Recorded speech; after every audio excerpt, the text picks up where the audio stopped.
das franquias mais queridas e também uma das minhas favoritas, não à toa. Para os desavisados, pode parecer só um game de resgatar a princesa, da dualidade entre o bem e o mal, mas hoje, meus amigos, a gente vai entrar a fundo na psicologia, filosofia e simbologia que a gente pode relacionar com o mundo de The Legend of Zelda. Pega o seu paraglider, aterriza aqui comigo, que a gente vai viajar demais e vai ser muito bacana. Eu tô muito feliz de ter feito esse material com tanta paixão e eu espero que vocês gostem de assistir o tanto quanto eu gostei de produzir. Se vocês quiserem mais vídeos nesse estilo, assim, documentário, onde a gente faz um vídeo longo aí destrinchando as obras, não esquece de deixar sua sugestão de títulos aí, de franquias pra gente fazer isso aqui nos comentários. Bora!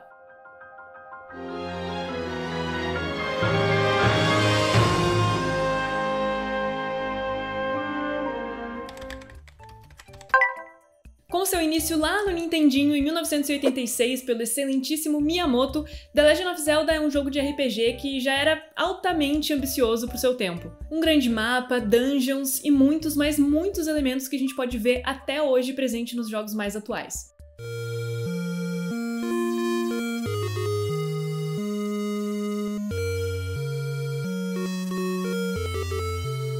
E são muitos os games ali que constroem os alicerces desse universo, entre eles The Legend of Zelda Ocarina of Time, simplesmente o jogo mais bem avaliado da história dos videogames e é considerado por muitos o melhor jogo de todos os tempos.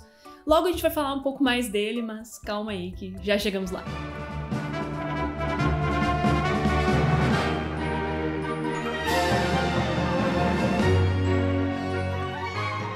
Apesar da sua timeline ser bastante confusa em meio a tantos jogos, existe sim uma cronologia oficial, mas ela não é algo linear, ou seja, não é obrigatório você jogar um para entender o outro. E o escopo da história, a essência dela e que nos deixa tão apaixonados, gira em torno do despertar de um herói, o Link, que precisa cumprir o seu destino e resgatar a princesa e expurgar o mal do reino de Hyrule, deixando ali o seu legado e a paz pro universo. Dependendo de qual game da franquia, alguns detalhes se alteram, mas a narrativa em si, a sua essência, permanece a mesma.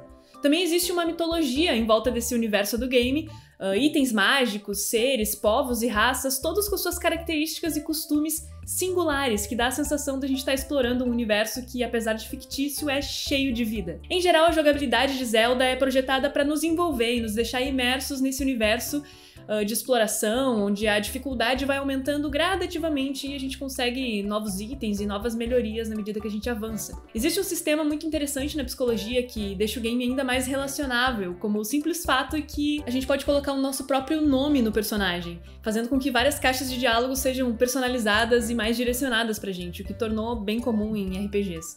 E é claro que o Link é um personagem silencioso, ou seja, ele não fala nem sequer uma palavra, além de alguns grunhidos estranhos ali. E a explicação pra isso é bastante clara, que é pra não quebrar essa sensação de nós sermos o personagem. Dessa forma, o Link não vai falar alguma coisa que a gente não gosta ou não concorda, afinal, ele é silencioso. A gente pode projetar o que a gente falaria ou o que a gente sente nele. Ah, você quer me calar? Afinal, todos nós nos projetamos nele, a gente se sente especial em algum nível e a gente busca significado e propósito e o nosso lugar no mundo onde a gente vive.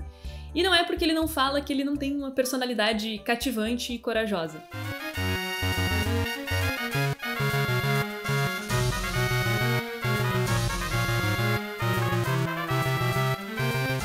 Se olharmos para os aspectos psicológicos do game design, a gente pode ver vários pontos que deixam a jogabilidade de Zelda mais fascinante, como a teoria da carga cognitiva, que diz que nós, jogadores, temos uma capacidade limitada de processar as informações ao longo do tempo.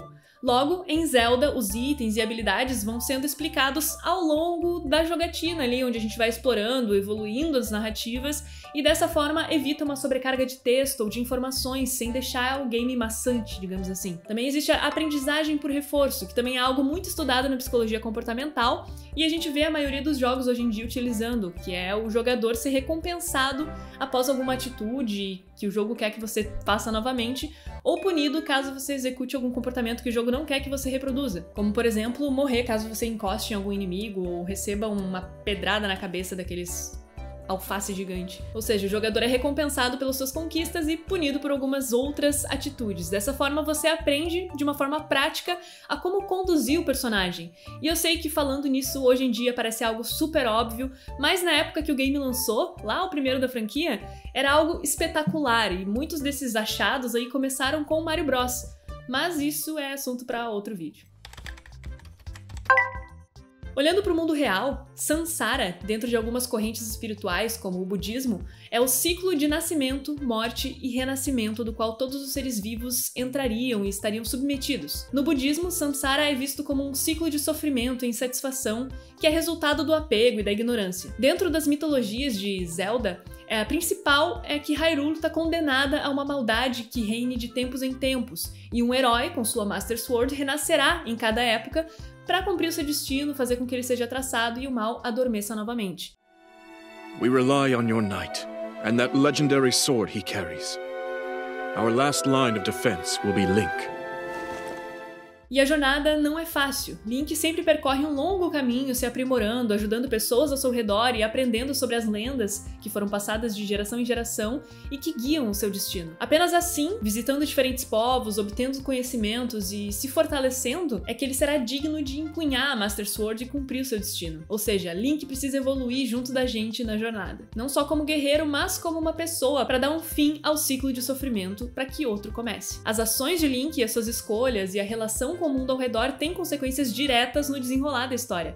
Afinal, na maioria dos games da franquia é repleto de side quests, onde você precisa ajudar as pessoas ao redor e dessa forma você pode conseguir novos itens, informações ou apenas gratidão, que já é uma grande coisa. E essa noção de responsabilidade pelas ações e consequências pode ser vista como uma reflexão do conceito de karma, que também entra nesse ciclo do Samsara. A gente já vai adentrar mais a fundo também nesse aspecto religioso e espiritual. No logo de Tears of the Kingdom, vemos em destaque um símbolo muito semelhante ao dragão de Ouroboros. Já falamos sobre ele no vídeo da série Dark, e o Coelho também tem um vídeo muito bacana tocando nesse ponto, então eu não vou me alongar muito, mas basicamente falando, Ouroboros é um símbolo muito antigo, onde há um dragão mordendo a própria cauda e, por consequência, andando em ciclo.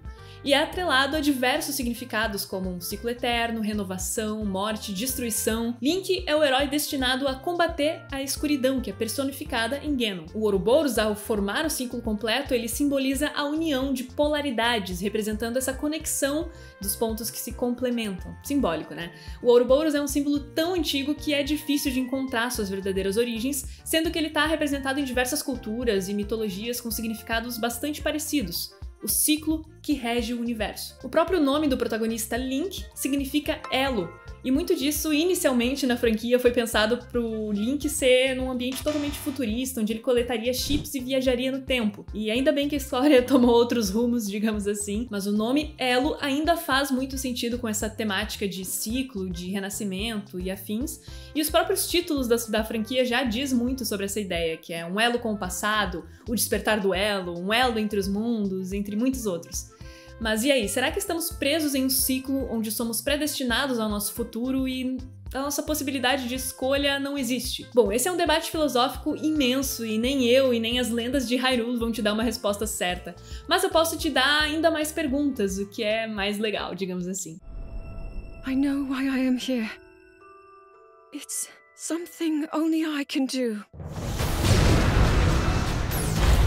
Existe uma corrente filosófica chamada determinismo, que traz que todos os eventos e ações são causadas por eventos anteriores, que sempre há um resultado que é possível, apenas um. E segundo essa visão, o curso da história e o comportamento humano são totalmente determinados por leis causais e não há um espaço para o livre-arbítrio ou para a aleatoriedade. A partir desse pensamento surgiram várias vertentes do determinismo, como por exemplo o determinismo físico, que defende que todas as ações e eventos são determinados pelas leis da física que regem o universo. Também tem o determinismo psicológico, que argumenta que as ações humanas são causadas por influências psicológicas e ambientais, sem espaço para livre escolha consciente. Ou seja, se você toma uma ação é porque o seu cérebro já está estruturado daquela forma e as suas redes neurais se conectam de uma forma com que elas se conectam apenas desse jeito e por isso que o seu cérebro responde de tal forma. É uma pira muito louca. Enfim, várias áreas têm as suas versões assim do determinismo e ele tem implicações muito profundas nas questões filosóficas e éticas, como a responsabilidade, a moral, a liberdade de escolha. Se todos os eventos são determinados por causas anteriores, então a ideia de livre-arbítrio e responsabilidade individual pode ser questionada. Uma das principais bases teóricas para defender o livre-arbítrio é a ideia de que a consciência e a racionalidade são capazes de exercer um certo grau de controle nas nossas ações. A capacidade de refletir deliberadamente e tomar decisões conscientes é vista como um fator que nos permite agir de uma forma mais autônoma, independente de causas externas. Embora existam elementos de destino e uma profecia na história, como a escolha do Link como um herói predestinado a enfrentar Ganon, a série também enfatiza a importância das escolhas individuais e o poder da vontade para moldar o seu futuro. Portanto, The Legend of Zelda não aborda diretamente implicações do determinismo filosófico, mas sim foca na agência individual e na capacidade de fazer escolhas significativas para fazer a diferença na nossa vida e na vida das pessoas ao nosso redor. Em Breath of the Wild, a gente vê que a história da família real é também a história da calamidade Ganon. Um ciclo de ódio. E por que a maldição é inquebrável? Quem criou ela? Quem começou? E para isso, talvez a gente precisa voltar aos tempos da criação. Muito, muito tempo atrás, em uma época antes do início dos tempos, quando ainda não havia história, o mundo era um imenso vazio. Nada existia, apenas um emaranhado de rochas vagando desordenadas em meio a tempestades eternas. O caos era o estado natural do universo, e nesse tempo, 3 poderosas deusas surgiram aos céus e, na sua infinita sabedoria e bondade, deram a ordem e a vida onde não existia nada. Jin, a deusa do poder, uniu as rochas que antes vagavam eternamente pelo universo e pintou-as de vermelho, criando a Terra. Nayru, a da sabedoria, deu fim às trevas, fazendo surgir um céu azul com um grande sol, luz e calor, e todos os elementos se tornaram essenciais para a vida, criando assim as leis da natureza para reger esse novo mundo. Farore, a deusa da coragem, criou todas as formas de vida, os vegetais, tingiu-os de verde e as grandes planícies, animais que nadavam pelas águas, os seres que habitavam a superfície, para manter esse mundo obedecendo às leis naturais. Assim, o mundo fértil de Hyrule foi criado, onde agora vivem 5 raças inteligentes: os Zoras, que habitam as águas, os Gorons, comedores de pedra que residem nas montanhas, os Elfos Kokiris, que não envelhecem e vivem no coração das florestas, os Gerudos, habitantes do deserto, e os Hylians, os pacatos moradores da planície de Hyrule. Mas por que Ganon, a maldade, foi criada? Porque elas sabiam o rumo que tomaria, não sabiam? Elas eram as deusas.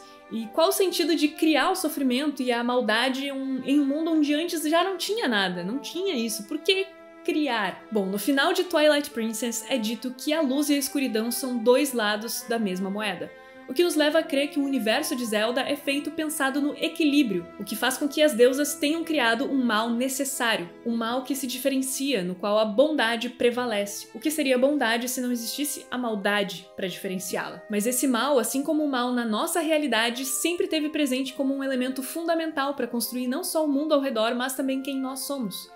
Todos temos luz e escuridão dentro de nós e é o equilíbrio necessário. Afinal, o que é ser mal? Essa é uma pergunta bastante complexa. Autores como Aristóteles defendiam que o mal é o que leva a uma vida desordenada ou desequilibrada. Immanuel Kant argumentava que a moralidade de uma ação depende da intenção que você vai ter por trás dela. Na psicologia existem diversas perspectivas teóricas que já tentaram entender a maldade e o que ela é, e podem enfatizar fatores como a agressividade humana, o ambiente e a cultura ao redor, ou até mesmo a nossa evolução biológica quanto espécie. Nos jogos, à medida em que Ganon expande o seu poder, também alastra sofrimento, como se fosse um vírus infectando os diferentes povos e raças que habitam Hyrule. Após esse sofrimento, nada mais é o mesmo. As coisas podem até ser reconstruídas, mas as marcas e o impacto, as histórias e a dor permanecem ali de alguma forma. Quando Link expurga o mal das terras de Hyrule, as marcas dão lugar à esperança, uma nova forma de viver, semelhante ao passado, mas nunca igual. As coisas da vida também nos afetam dessa forma. Nós não voltamos a ser os mesmos depois de um impacto do sofrimento. E é o que nos resta seguir em frente para uma nova jornada de ressignificar esse sentimento ruim até ele nos dar lugar às coisas boas e amadurecimento. Assim como em Hyrule, a dor também pode voltar de tempos em tempos para nos assombrar. Mas é um mal necessário, é o preço que todos nós pagamos por estarmos vivos. E o que resta é, a partir dessa jornada interna aí, de restabelecer os outros sentimentos e respeitar o nosso tempo, aprendendo a conviver com o sofrimento e encontrando, a partir dele, novos caminhos. Um dos conceitos mais populares dessa temática é o Yin e Yang, 2 forças complementares, interdependentes, que estão presentes ali em todas as coisas do universo. A dualidade de Yin e Yang não é uma separação rígida, mas uma relação de interdependência e transformação contínua. Elas não são consideradas opostos absolutos, mas sim complementares, representando os diferentes aspectos do mundo e da existência. A filosofia de Yin e Yang enfatiza a importância do equilíbrio, da harmonia entre essas forças, e é considerado essencial buscar essa harmonia de Yin e Yang para alcançar um estado de plenitude e saúde, tanto no nível pessoal quanto no nível cósmico. Ao invés da dualidade por si só, simbolicamente, as deusas criaram a Triforce, que é um artefato místico de 3 partes ali, um triângulo de 3 partes, onde cada ponto é importante para o equilíbrio do universo. Poder, sabedoria e coragem, que estão ligados a Ganon, Zelda e Link, respectivamente, e tornando ali esses elementos bem recorrentes no mundo da série. Mas de onde vem a inspiração? Apesar de não haver uma referência clara e específica da Triforce, ela pode ser considerada um conjunto de diversas referências de criatividade que se juntaram aí com mitologia para fazer algo tão único como esse símbolo de The Legend of Zelda.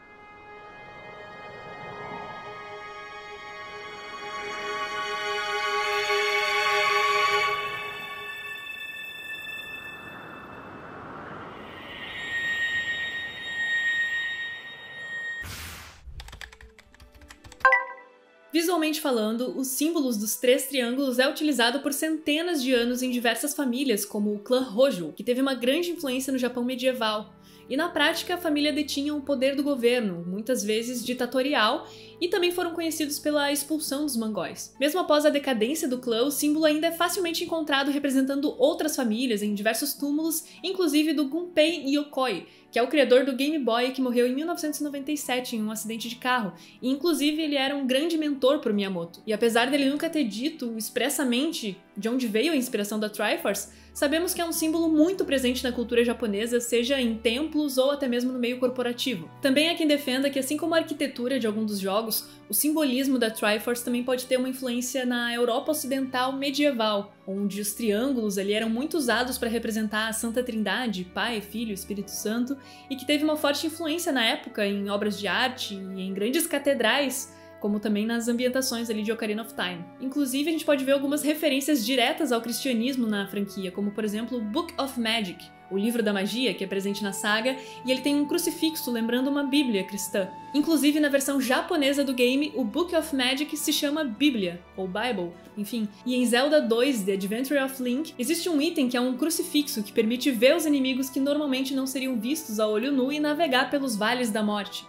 Outra clara referência à simbologia cristã. Assim como o próprio Ganon, ter sido uma criação consciente das deusas e depois ser banido de certa forma e renegado, enfim, ser um mal que tá ali sempre à espreita e que pode retornar, enfim, é toda uma certa dualidade aí que remete um pouco. E claro, Miyamoto também já revelou ser um grande fã da franquia Indiana Jones, afirmando que há forte influência e que ele gostaria de levar essa sensação dos filmes pro videogame com Zelda.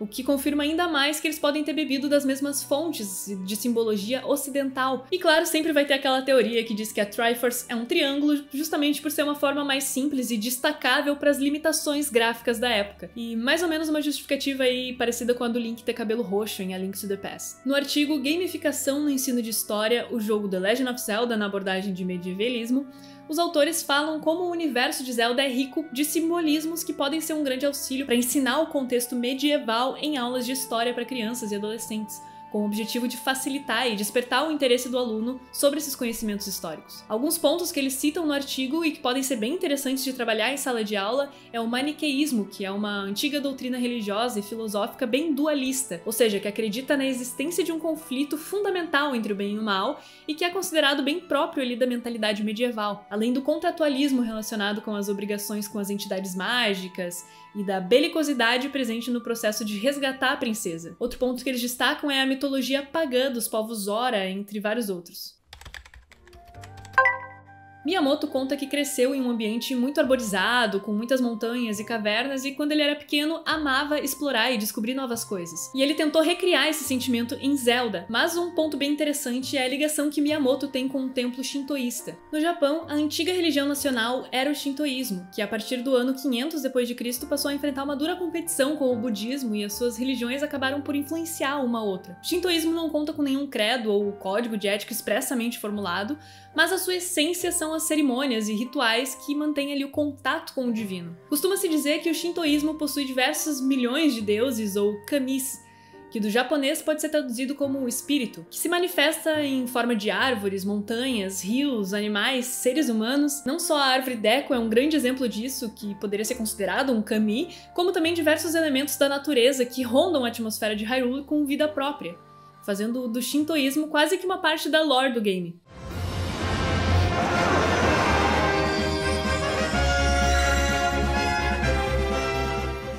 Ao longo da história do Japão, o shintoísmo foi afetado de diversas formas, O Japão, se sentindo ameaçado pelo expansionismo ocidental, sentiu a necessidade de reforçar no povo um caráter mais nacional, fazendo com que o shintoísmo chegasse a ser distorcido ao ponto de ser um culto do imperador, despertando sentimentos radicais e nacionalistas nos japoneses, para atender desejos políticos e econômicos. Durante a Segunda Guerra, o shintoísmo era a ideologia dos pilotos kamikaze, que pode ser traduzido como vento espiritual ou vento divino. Após perderem a guerra, o imperador renunciou a esse posto divino e, aos poucos, o shintoísmo popular, que coexistia com o culto imperial, começou a passar por um certo revivamento, voltando para suas origens verdadeiras ali, as suas vertentes. E muitos japoneses acreditavam que a luxúria e a ganância do império quebrou essa ligação com a natureza e com o que realmente importava do shintoísmo. Vemos isso muito bem ilustrado tanto em Ocarina of Time quanto em Princesa Mononoke, do estúdio Ghibli, que eu recomendo fortemente caso você não tenha assistido. Existem cerca de 20.000 templos shintoístas e eles não são considerados lugares para pregação, mas sim a morada de um kami. Dentro desses templos existem objetos sagrados que simbolizam a proximidade do kami, e um dos mais importantes deles é uma espada. Familiar, né?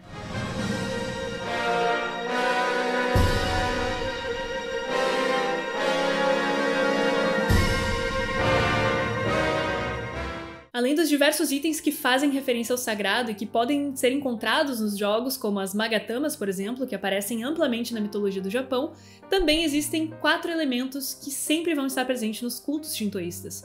São eles a oração, onde há uma expressão de gratidão para um kami, refeições sagradas, sacrifícios aos kamis, que pode consistir não só em bens materiais, mas também em dança, teatro, luta, arco e flecha, que são consideradas atividades que honram os deuses. E coincidentemente, ou não, elas estão presentes em diversos momentos nos jogos. E em quarto lugar, a purificação, que tem como objetivo banir tudo que seja mal ou injusto, e que possa ser um perigo ali na relação do indivíduo com o kami. Isso fala basicamente o objetivo do Link. Ele purifica cada um desses templos, livrando eles das infestações Ganon e ganhando artefatos sagrados em masmorras e templos para unir ele com o divino. A morte da árvore Deku, por exemplo, em um dos maiores jogos da franquia, foi o pontapé inicial para a grande jornada de purificação do mundo, que é um grande aspecto dos rituais shintoístas que existe ali para restabelecer o equilíbrio, a ordem e encontrar a paz ali entre os humanos e a natureza com as divindades. A música na franquia também pode ser uma referência direta a esses rituais que são usados para entreter os deuses. No jogo, a música é usada para falar com os espíritos da floresta, ela faz chover, ela controla o sol, a lua,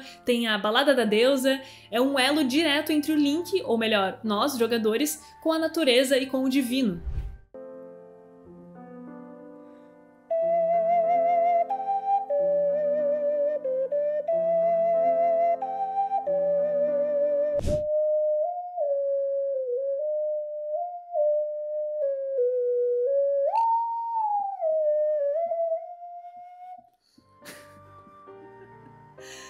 Shintoísmo também acredita que mesmo após a morte, as almas que deixam pendências viram fantasmas, como os sábios que precisam ser despertados, ou até mesmo os espíritos dos heróis que permanecem dentro das bestas até serem libertadas pelo Link em Breath of the Wild. Enfim, são inúmeros, mas inúmeros os paralelos que a gente pode traçar com espiritualidade, shintoísmo e The Legend of Zelda, dando uma camada ainda mais bonita para esse universo do game, mais sensível, mais espiritual e mais divina.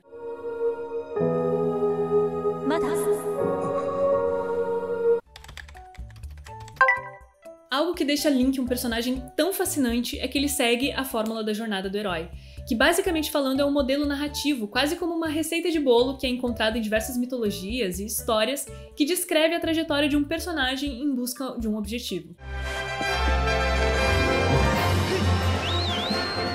As fases da jornada do herói, de acordo com Joseph Campbell, são a chamada para a aventura, que é quando o herói é convidado para embarcar em uma jornada, o encontro com o mentor, que é o guia dele e aparece para falar sobre os desafios que virão, então o herói deixa sua zona de conforto e entra em um novo mundo, em descobertas que ele nunca imaginava que ia ter.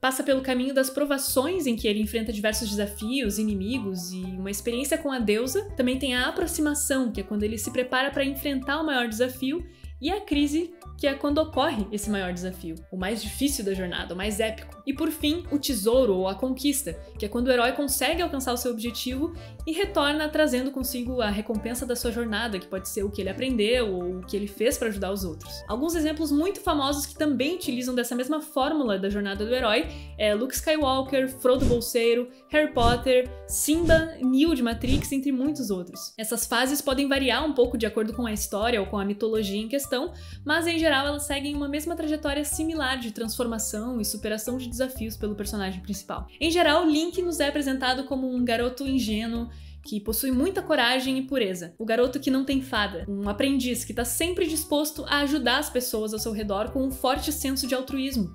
E apesar de encontrar diversas pessoas especiais na sua jornada, ele é uma pessoa muito solitária. Afinal, o seu destino pesa sobre seus ombros e ele é obrigado a assumir responsabilidades que foi designada para ele. Ele sempre tá como um não integrado ao vilarejo, como alguém de fora que é convidado a se aproximar de algum amigo, mas um senso de dever e responsabilidade sempre tira a sua inocência ou a sua possibilidade de vínculo. Ele quase sempre é colocado como alguém deslocado do ambiente em que se encontra, sem credibilidade, onde os diálogos com os personagens fazem questão de demonstrar o quão Link é pequeno, como ele é uma criança, um garoto ou enfim, e junto com ele precisamos provar e construir o seu valor. A transição para a vida adulta e os seus desafios, amadurecimento e aceitar as responsabilidades pode ser algo muito difícil. Kokiri Forest representa a infância, onde tudo começa. Ninguém cresce por lá. E como a frase do Miyamoto que apareceu no início desse vídeo, que dentro de cada adulto existe o coração de uma criança. Só que gradualmente nos convencemos de que devemos agir mais como adultos. Quando o Link tem as ferramentas necessárias para lutar e se defender, e quando ele está disposto a cruzar essa linha, nos deixando aí uma história sobre transformação, amadurecimento, sacrifícios e as perdas que vêm com essas mudanças.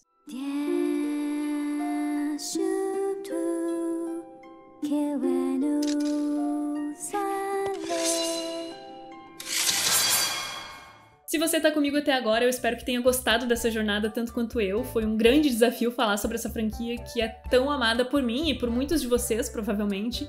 E a sensação que eu fico é que ainda tem muito, mas muito pra ser dito. Então bora continuar esse papo aqui nos comentários e, claro, eu quero transformar esse tipo de vídeo longo, com destrinchamento de personagens aí, em uma série no canal. Então escolhe mais um tema pra gente conversar, assim, por um bom tempo. E não deixa de sugerir também os próximos vídeos desse formato a ganhar um documentário. Esse vídeo foi um oferecimento PCS, que é uma grande parceira aqui no canal. E para não perder o costume de mostrar os meus produtos favoritos da PCS, dessa vez eu vou apresentar para vocês a linha streaming da PCS, que é sensacional e se liga só no que eles mandaram pra gente conferir.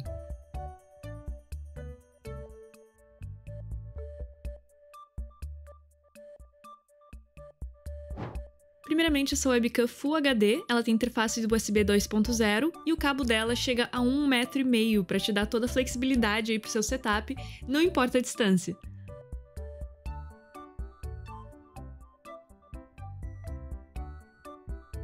Chegou também esse microfone condensador Vocalizer Pro. O que eu mais gostei é que a gente pode configurar ele tanto para cardioide, bidirecional, omnidirecional ou estéreo, isso vai depender da sua necessidade, mas então ele traz uma versatilidade absurda pra gente poder utilizar ele em todas as situações, sem falar que ele fica lindaço no setup.